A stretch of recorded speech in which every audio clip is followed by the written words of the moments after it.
when I first got to the church, there was this big tension between the Kenyan folks and the American folks, American-born people, because the American-born people thought the Kenyans were terrible parents. And I would hear things like, they don't watch their kids, they let their kids just run in the church. You know, the kids are all over the place, and these parents, where are they? They don't do anything. They don't discipline their children. What's going on? Right.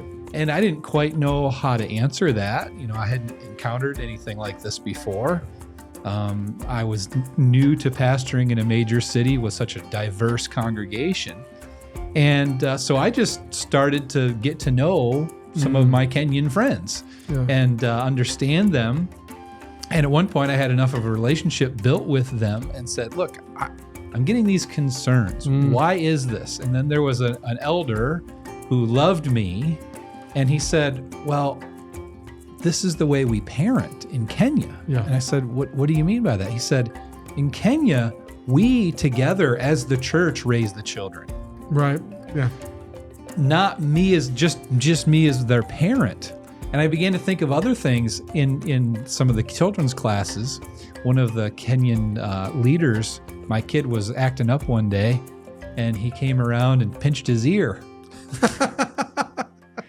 And he was pinching kids' ears. Yeah. And at first I'm like, you gotta be kidding me. You know, why are you touching my kid? Because in American-born culture, I raise my kids. Don't you talk to my kids. Don't put your hands on them. Don't put your hands on my kids. But in their culture, we together as a church raise the children. And it really hit me that they're expecting the other adults in the church to correct the children if the children are out of line. So they feel comfortable letting their kids go throughout the church. Right. And so it took me getting to know people on a more intimate level to be able to ask the question, and two, to be able to understand where they're coming from.